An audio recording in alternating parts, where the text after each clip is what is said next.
what we need to do now is to create a homeland. We've never had a homeland. Our own ancestors never settled in a homeland. But we must now have a homeland. And that homeland has to be Nigeria. And the way to conquer it. That's why people have been dying in Nigeria since 2015. And they brought religion into it, adopted radical Islamism, radical fundamentalist jihadist Islam as an instrument of the conquest. So all this, we want to establish a Sharia and so on. It's not a religious program at all.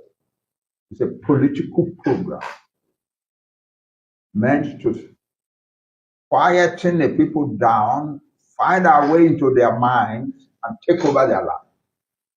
That's all.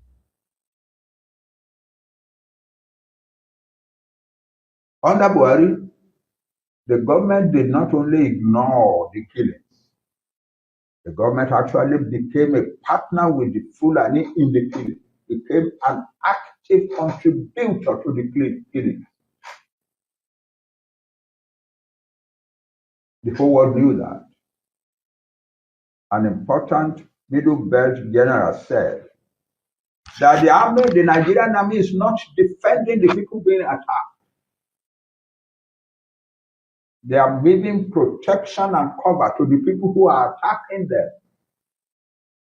And that if any of you Nigerian peoples, if you think that the army is coming to defend you, you will all die, you will all be killed one by one. That's a man who had held the important position of Minister of Defense for Nigeria before he retired. So why are we holding on to something that we cannot hold? Why are we pushing something that we cannot push? Isn't it time for us to be men enough, courageous enough to let go and let each people go and find some way to handle their own lives, their own future? And if anybody thinks that the Fulani thing is only temporary, it is not temporary. The Fulani themselves say again and again, we are ready to fight this for decades, even centuries, until we have subdued these people. And if there is any one of them that refuses to surrender, we must be ready to wipe them out, to eliminate them from the face of the earth. We are ready to go on doing so. I have sat in a meeting in which a governor of a Middle Belt state read that kind of letter from the Fulani to a large crowd of people. I have been there as a representative of the Southwest.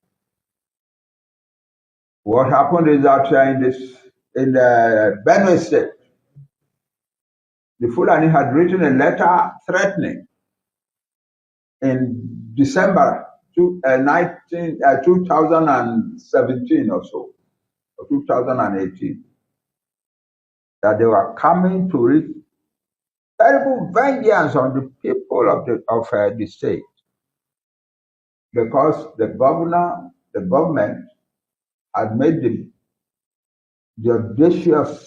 taken the audacious step of trying to regulate cattle herding in his state. So we are coming because the land belongs to us. And they had come on the first day of January the next year and killed more than 80 people and wiped out about 6 villages.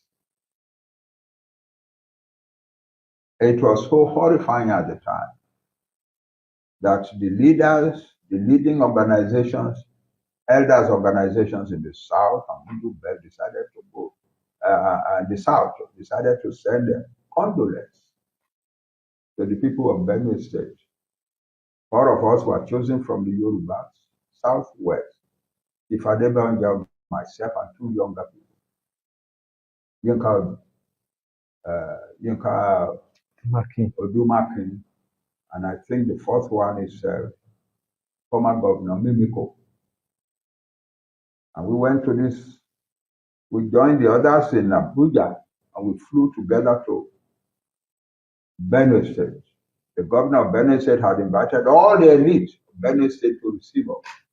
It was a huge hall filled with the leaders of the Middle Belt of Benue State. And our leaders expressed condolence and so on and so forth.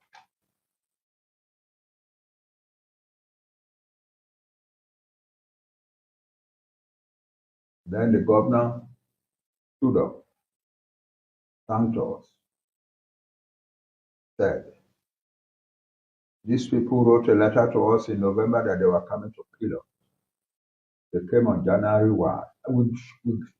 We showed the letter. We sent it to the president of Nigeria, to the vice president of Nigeria, to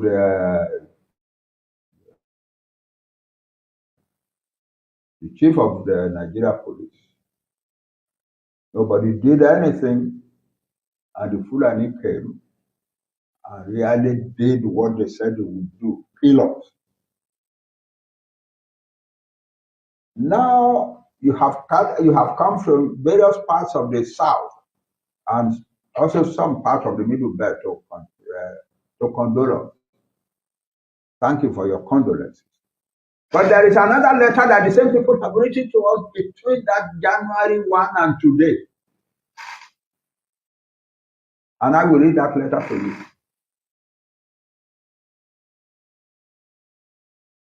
I was sitting in the front row.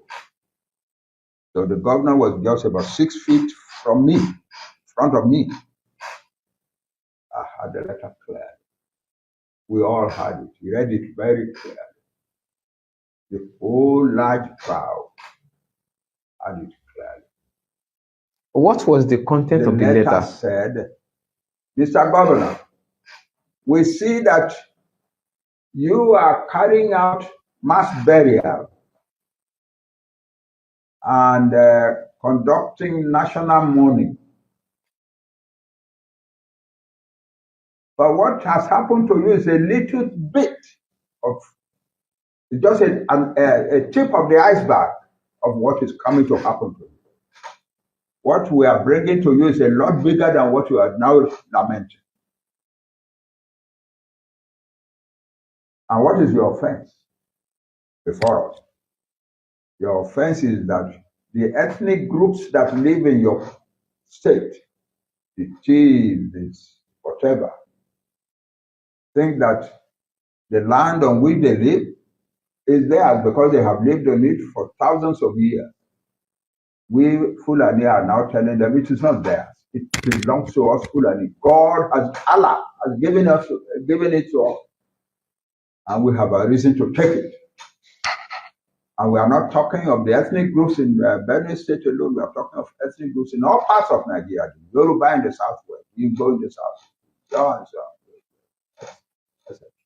Yes, the land belongs to us Fulani, and we are coming to take it. And we have accumulated enough wealth, enough money, and enough military hardware to fight the war and win. And we have trained large numbers of our young people as mujahideen.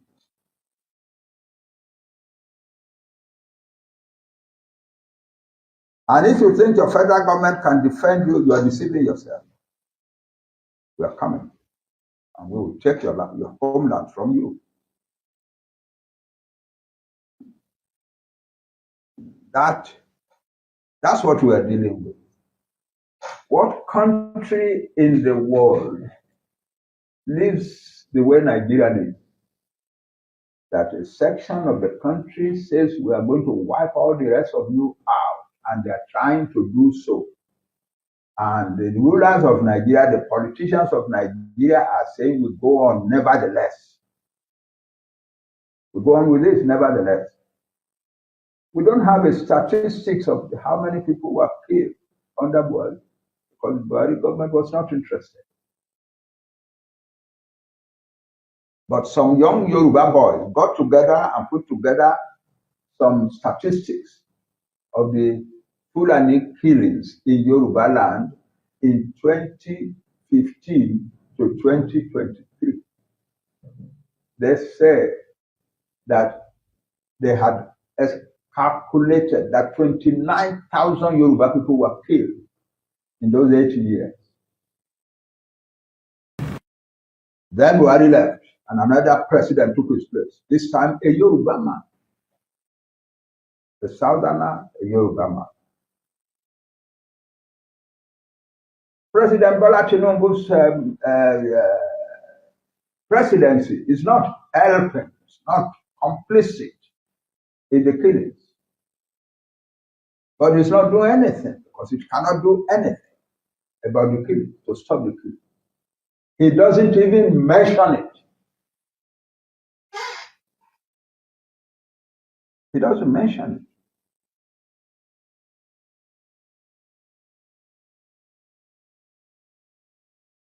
And then that was published in December 2023. Some statistics by the Nigerian National Bureau of Statistics, which said that between May 2023, when President Tinubu took over as president, and April 2024, 11 months, the first 11 months of President Tinubu's presidency, a total of 614,935 people were killed in all parts of Nigeria. 614,935 people killed. That a total of 2,235 people, 236,000, 2,236,000 were kidnapped in all parts of Nigeria. That 206,000 plus were killed in the Northwest. 188,992 were killed in the Northeast.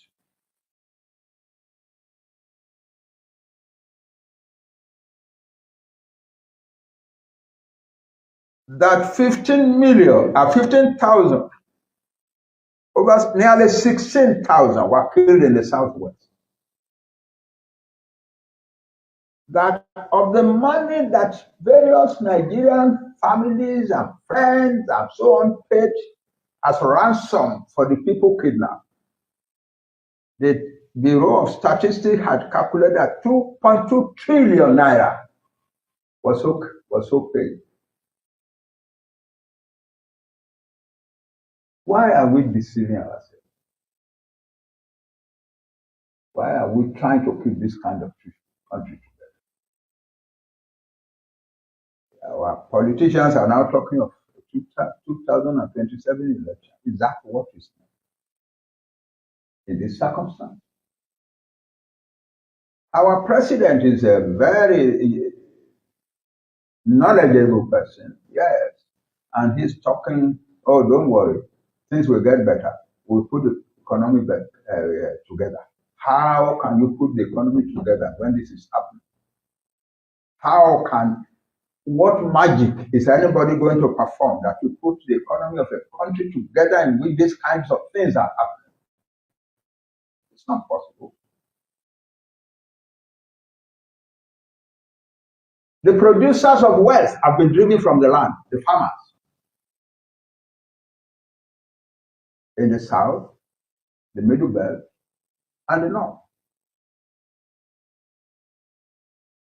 And I can say confidently that at least in the southwest, agriculture is virtually dead. There's no productivity in the land anymore because it is dangerous to go and try and produce on the land.